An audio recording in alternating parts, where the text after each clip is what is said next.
రోహిణిది Malaysia కాదని, రోహిణి వాళ్ళ నాన్న కోటీశ్వరుడు అసలే కాదని నిరూపించిన బాలు తీసుకువచ్చిన మలేషియా జంట. అసలు ఏం జరగబోతుంది అనేది పూర్తి వీడియో చూసేయండి. వీడియోని లైక్ చేయండి, ఛానల్ని సబ్స్క్రైబ్ చేసుకోండి. బాలు మీనాకి కాల్ చేసి, మీనా వచ్చేస్తున్నాం, వంటలన్నీ రెడీ అయినా అని చెప్పేసి అడుగుతాడు. అప్పుడు మీనా, చేసేస్తున్నానండి, మీరు వచ్చేలోపు అయిపోతాయి, అన్నీ రెడీ చేసి పెడతాను, మీరు వాళ్ళని తీసుకుని రండి అని చెప్పేసి చెప్తుంది. అప్పుడు బాలు, అలాగే మీనా, వాళ్ళకి తెలుగు వంట రుచులు బాగా తెలియాలి, వాళ్ళు జీవితంలో మర్చిపోలేనంత బాగా చేయాలి, నీ వంట బాగానే ఉంటుందనుకో, కాకపోతే ఇప్పుడు ఇంకొంచెం శ్రద్ధ పెట్టి చెయ్యి అని చెప్పేసి చెప్తాడు. అప్పుడు మీనా, మీరు చెప్పాలా అండి, నేను అన్నీ చూసుకుంటాను, మీరు రండి అని చెప్పేసి అంటుంది. ఇక అప్పుడు బాలు, అలాగే మీనా వచ్చేస్తున్నాం అని చెప్పేసి చెప్తాడు. ఇక ఇంకొక వైపు ఇక సత్యం వచ్చి, అమ్మ వంటలన్నీ రెడీ అవుతున్నాయా అని చెప్పేసి అడుగుతాడు. అప్పుడు ఇక మీనా, చేసేస్తున్నాను మామయ్య అని చెప్పేసి అంటుంది. ఇక ఇంతలో ప్రభావతి కిచెన్ దగ్గరికి వస్తుంది. వచ్చి ఇక మీనాతో, ఏం చేస్తున్నావే అని చెప్పేసి అనడంతో అప్పుడు ఇక శృతి ఉండి, రవిని పిలవమంటారా అంటే హాస్పిటల్కి ఏమైనా వెళ్తారా అని చెప్పేసి అడుగుతుంది. అప్పుడు ప్రభావతి, హాస్పిటల్కి దేనికి అని చెప్పేసి అనడంతో అప్పుడు ఇక శృతి ఉండి, మరి లేకపోతే మీ కళ్ళు కనిపించట్లేదా ఆంటీ, తను కూరగాయలు కట్ చేస్తోంది వంట కోసమని, మరి మీరు చూస్తూ కూడా ఏం చేస్తున్నావే అని అడిగితే అనుమానం వచ్చి, రవికి చెప్తా హాస్పిటల్కి వెళ్ళి కంటి చూపు ఏమైనా మందగించిందేమో చూయించుకుంటారని అని చెప్పేసి వెటకారంగా మాట్లాడుతుంది. అప్పుడు ప్రభావతి, ఏంటి నీకు కూడా చులకనైపోయానా, ఆ మనోజ్ గాడు డబ్బులు పోగొట్టుకున్నప్పటి నుంచి చూస్తున్నాను, మీ అందరి ప్రవర్తనలో చాలా తేడా కనిపిస్తోంది అని చెప్పేసి అంటుంది. అయినా ఇన్ని కూరగాయలు ఇన్ని వంటలు ఎవరి కోసమట, ఇన్ని కూరగాయలు ఎందుకు కట్ చేస్తున్నారు అని చెప్పేసి అడుగుతుంది. అప్పుడు ఇక శృతి ఉండి, బాలు తన కోసం ట్రిప్పుకి తీసుకొచ్చిన వాళ్ళని ఇంటికి భోజనానికి పిలుస్తున్నాడంట, అందుకే మీనా వంటలు ప్రిపేర్ చేస్తోంది అని చెప్పేసి అంటుంది. అప్పుడు ప్రభావతి, ఏంటి ఎవడో రోడ్డున పోయే దానయ్యలని ఇంటికి తీసుకువచ్చి అన్నం వడ్డిస్తున్నారా, ఇదేమైనా ధర్మసత్రం అనుకున్నారా లేకపోతే ఇల్లు అనుకున్నారా అని చెప్పేసి ఇక గొడవ స్టార్ట్ చేస్తోంది. ఇంతలో మీనా ఉండి, వాళ్ళు వేరే దేశం నుంచి వచ్చారంట, అందుకే వాళ్ళకి మన తెలుగింటి రుచులు చూపించాలని చెప్పి ఆయన ఇంటి భోజనం వాళ్ళకి తినిపించాలని చెప్పేసి వాళ్ళని ఇక్కడికి తీసుకొస్తున్నాడు, అందుకే ఈ వంటలన్నీ చేయమన్నారు. అయినా ప్రతిరోజు ఆయన ఎవరిని పడితే వాళ్ళని ఏం తీసుకురావట్లేదు కదా, అనవసరంగా రోజుకు ఎంతో మందికి చేతకాని వాళ్ళకి ఇంట్లో అన్నం వడ్డిస్తున్నాం, ఈ ఒక్క పూట వేరే వాళ్ళకి పెడితే తప్పేంటంట అని చెప్పేసి అంటుంది. అప్పుడు ఇక ప్రభావతి ఉండి, ఏంటే నోరు లేస్తోంది, ఇప్పుడు ఎవరి గురించి మాట్లాడుతున్నావు నువ్వు అని చెప్పేసి అంటుంది. అప్పుడు మీనా ఉండి, ఈ మాట అనగానే నీ మనసులో ఎవరు మెదిలారో వాళ్ళ గురించే మాట్లాడుతున్నాను అత్తయ్య అని అంటుంది. ఇక ప్రభావతి, వాళ్ళు ఇక్కడికి రావడానికి నేను అస్సలు ఒప్పుకోను, నా ఇంట్లో రావడానికి నేను ఒప్పుకోను, వాళ్ళని అటు నుంచి అట్టే తీసుకువెళ్ళి పొమ్మను మీ ఆయనతో అని చెప్పేసి అంటుంది. ఇక ఈ గొడవ విని సత్యం బయటకి వస్తాడు. సత్యం అక్కడికి వచ్చి, ఏంటమ్మా మీనా, గొడవ ఏంటి, ఏం జరిగింది అని అడుగుతాడు. అప్పుడు మీనా ఉండి, అదే మామయ్య, ఆయన కొందరిని ఇంటికి తీసుకొస్తున్నాను అన్నాడు కదా, దానికోసం వంటలు చేస్తుంటే అత్తయ్య వాళ్ళని ఇక్కడికి రానియను, ఇదేమైనా ధర్మసత్రమా అని అంటుంది మామయ్య అని చెప్పేసి అంటుంది. అప్పుడు సత్యం, ఏంటి ప్రభా, వాళ్ళు వస్తే నీకేమైంది, అయినా ఇదంతా వాడు ఖర్చు పెట్టి చేస్తున్నాడు, నీ ఇంట్లో వస్తువులతో ఏం చెయ్యట్లేదే, మరి నీకేంటి నొప్పి అని చెప్పేసి అంటాడు. అప్పుడు ప్రభావతి ఉండి, అది కాదండి అని మాట్లాడబోతుంటే అప్పుడు సత్యం, ఇక చాలా ఆపు, వాడు ఎవరినో వాడికి తెలిసిన వాళ్ళని తీసుకొస్తున్నాడు, ఇక్కడ వాడు నచ్చినట్టే జరుగుతుంది, ఈరోజు మొత్తం అడ్డుపడాలని చూసినా వాళ్ళొచ్చిన తర్వాత తిక్క తిక్కగా వాగినా తరువాత ఏం చేస్తానో నాకే తెలీదు అని చెప్పేసి ప్రభావతికి వార్నింగ్ ఇచ్చి ఇంట్లోకి వెళ్ళిపోతాడు. ఇక అప్పుడు మీనా, మీది సాగుతోంది, ఇప్పుడు సాగని, నాదంటూ ఒక రోజు వస్తుంది, అప్పుడు చెప్తాను మీ సంగతి అని చెప్పేసి ఇక ఇంట్లోకి వెళ్ళిపోతుంది. ఇక మీనా వంట ప్రిపేర్ చేస్తూ ఉంటుంది. ఇంతలో రవి మీనాకి హెల్ప్ చేయడానికి ఇంటికి వస్తాడు. ఇక మీనా రవి ఇద్దరూ కలిసి మంచి తెలుగింటి భోజనం ప్రిపేర్ చేస్తారు. ఇక ఇంతలో బాలు వాళ్ళని తీసుకుని ఇంటికి వచ్చేస్తాడు. ఇక మీనా వాళ్ళని లోపలికి ఆహ్వానిస్తుంది. వాళ్ళు వచ్చినప్పుడు పళ్ళు, పూలు, ఇక స్వీట్స్ తీసుకొని వస్తారు. అప్పుడు ఇక ఇంతలో ఆ మలేషియా నుంచి వచ్చిన ఆవిడ, అమ్మ ఒక ప్లేట్ తీసుకొని వస్తారా అని చెప్పేసి అనడంతో అప్పుడు మీనా లోపలికి వెళ్ళి ఒక పెద్ద ప్లేట్ తీసుకొని వస్తుంది. అప్పుడు ఆమె ఆ పళ్ళు, పూలు, స్వీట్స్ అన్నీ ఆ ప్లేట్లో పెట్టి సత్యం, ప్రభావతి ఇద్దరికి ఇచ్చేస్తుంది. ఇక వాళ్ళు అవి తీసుకుని ఇక మీనాకి ఇస్తే మీనా ఇంట్లో పెట్టేస్తుంది. ఇక మలేషియా నుంచి వచ్చిన ఆ జంట ఇంట్లో అందరికీ పరిచయం చేసుకుంటూ నమస్కారం అండి అని చెప్పేసి అందరినీ పలకరిస్తూ ఉంటారు. ఇక ప్రభావతి ఇష్టం ఉండి ఇష్టం లేకే మాట్లాడుతూ ఉంటుంది.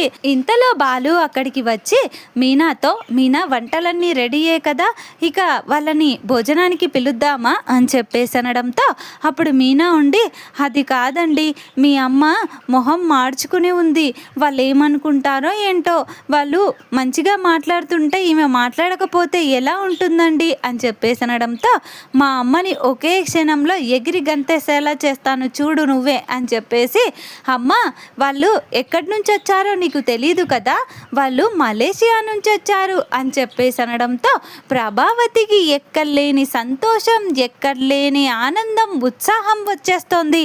అప్పుడు ప్రభావతి, అయ్యో వాళ్ళు మలేషియా నుంచి వచ్చారా, అమ్మో అయితే మీది మలేషియానా అని చెప్పేసి చాలా ఓవర్ ఎగ్జైట్మెంట్ అవుతుంది. అప్పుడు వాళ్ళు ప్రభావతిని షాక్ అయి చూస్తుంటారు.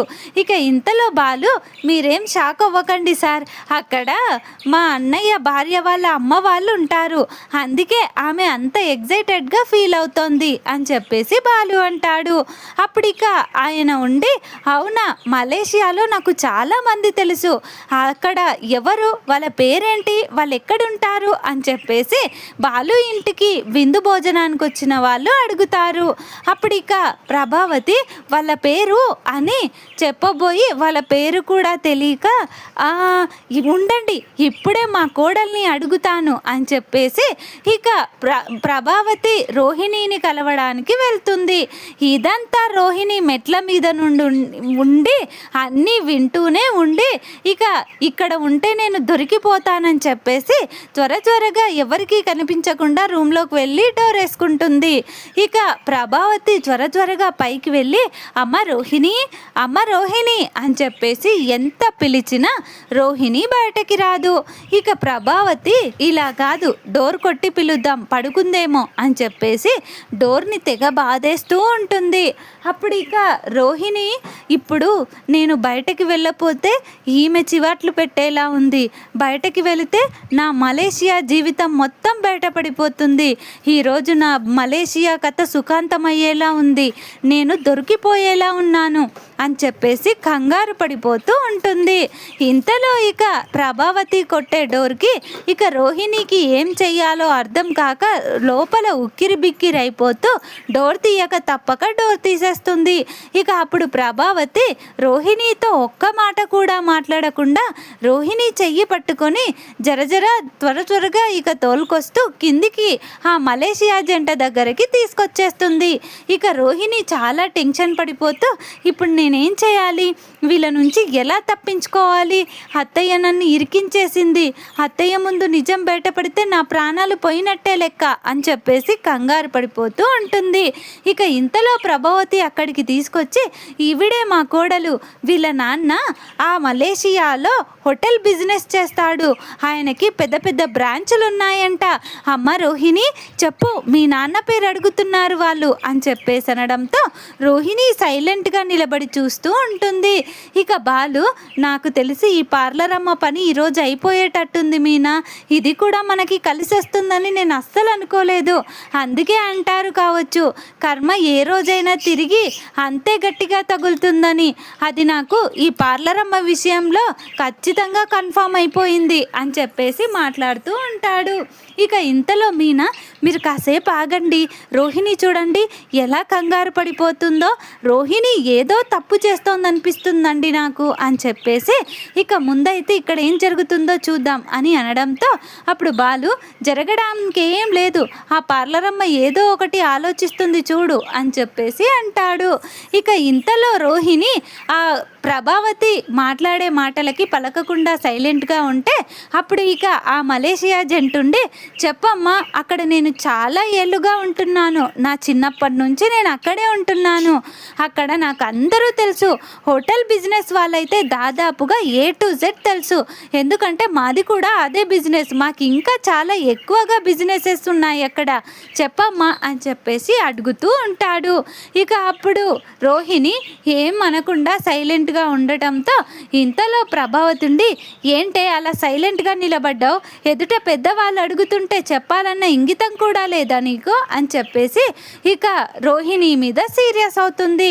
అప్పుడు రోహిణి అప్పటికప్పుడు ఏం చెయ్యాలో తెలియక ఇంట్లోనే ఆల్రెడీ తన దవడకి పత్తి పెట్టుకొని వచ్చుంటుంది, అదే కాటన్ పెట్టుకొని వచ్చుంటుంది.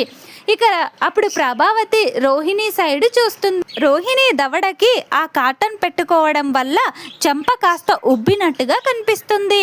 అప్పుడు ప్రభావతి, అయ్యో రోహిణి ఏమైంది, అసలు ఫేస్ ఎందుకు అలా ఉబ్బింది ఇక్కడ సైడ్ అని చెప్పేసి అడుగుతుంది. అప్పుడు రోహిణి మాటలు రాని దానిలా ఇక సైగలు చేస్తూ పన్ను నొప్పి అయిందని చెప్పేసి మాట్లాడడానికి కనీసం ఒక్క అక్షరం కూడా రావట్లేదు, మాట్లాడడానికే రావట్లేదు అని చెప్పేసి యాక్టింగ్ మొదలు పెడుతుంది. ఇక అప్పుడు ప్రభావతి, అయ్యో ఎప్పటి నుంచి ఒక మాట కూడా చెప్పలేదు అని అనడంతో అప్పుడు రోహిణి ఏం మాట్లాడడానికి రావట్లేదు, కనీసం ఇది కూడా చెప్పడానికి రావట్లేదు అన్నట్టుగా ప్రభావతికి సైగ చేస్తుంది.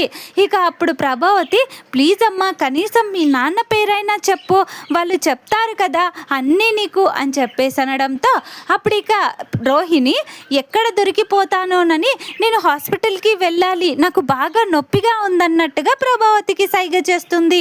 ఇక అప్పుడు సత్యం ఉండి, వదిలే, తను హాస్పిటల్కి వెళ్తుందంట, తనకి ఎంత నొప్పిగా ఉందో అని చెప్పేసి అంటాడు. ఇక అప్పుడు శృతికి కూడా డౌట్ వచ్చేస్తుంది. ఇంతలో శృతి, మీరు కూడా వెళ్ళండి ఆంటీ, తనొక్కతి ఎలా వెళ్తుంది అని చెప్పేసి అంటుంది. అప్పుడు ప్రభావతి, అలాగే అయితే పదమ్మ రోహిణి అంటే వద్దు వద్దు అని చెప్పేసి ఇక ప్రభావతిని అడ్డుకొని తనొక్కతే వెళ్ళడానికి ట్రై చేస్తుంది. ఇంతలో మీనా శృతికి సైగ చేస్తుంది. అప్పుడు శృతి, సరే నేను వెళ్ళి దాని సంగతి చూసుకుంటానని చెప్పేసి మీనాకి సైగ చేసి, రోహిణి నువ్వు ఒక్కదానివే ఎక్కడికి వెళ్తావు, నేను కూడా వస్తాను పదా అని చెప్పేసి రోహిణి వద్దు వద్దని ఎంత చెప్తున్నా వినకుండా రోహిణితో పాటు వెళ్ళి రోహిణిని డాక్టర్కి చూపిస్తుంది. డాక్టర్కి చూపిస్తూ ఆ డాక్టర్తో, డాక్టర్, మా అక్కకి ఇక్కడ దవడకి బాగా నొప్పిగా ఉంది, ఆ పన్ను పుచ్చిపోయింది అనుకుంటా, వెంటనే పీకేసేయండి అనేసి చెప్తుంది. అప్పుడు రోహిణి వద్దు వద్దన్నట్టుగా సైగ చేస్తుంది.